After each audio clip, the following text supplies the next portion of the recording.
Our final witness is Ms. Rodas, is recognized for 5 minutes. Good afternoon, Chairman McClintock, Ranking Member Japal, and distinguished members of the committee. It is an honor to be here. I thank you for the invitation to share my testimony. My goal is to inspire action to safeguard the lives of migrant children, including the staggering 85,000 that are missing. Today, children will work overnight shifts at slaughterhouses, factories, restaurants to pay their debts to smugglers and traffickers. Today, children will be sold for sex.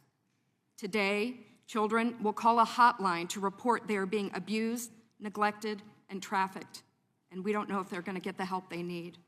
For nearly a decade, unaccompanied children have been suffering in the shadows, and I have to confess, I knew nothing about their suffering until 2021, when I volunteered to help the Biden administration with the crisis at the southern border.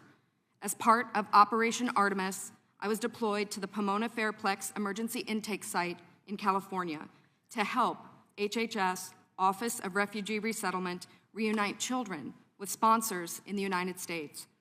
I thought I was going to help place children in loving homes. Instead, I discovered that children are being trafficked through a sophisticated network that begins with recruiting in home country, smuggling to the US border, and ends when ORR delivers a child to a sponsor. Some sponsors are criminals and traffickers and members of transnational criminal organizations. Some sponsors view children as commodities and assets to be used for earning income. This is why we are witnessing an explosion of labor trafficking. Now, whether it's intentional or not, it could be argued that the United States government has become the middleman in a large-scale, multi-billion-dollar child trafficking operation that is run by bad actors seeking to profit off of the lives of children. As for me, my interest is the safety of the children. I do not view this as a political issue. I view this as a humanitarian issue. I assure you, my motives are the highest and best. I want the children protected. So I want to tell you some of what I witnessed personally at the Pomona Fairplex.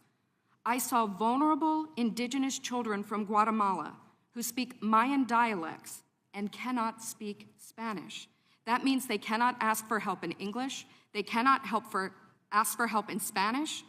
They become captives of their sponsors. I have sat with case managers as they've cried to tell me the horror of what has happened to children as they make the journey to this country. I saw apartment buildings where 20, 30, and 40 unaccompanied minors have been released. I saw sponsors trying to simultaneously sponsor children from multiple ORR sites at one time. I saw sponsors using multiple addresses to obtain sponsorships of children.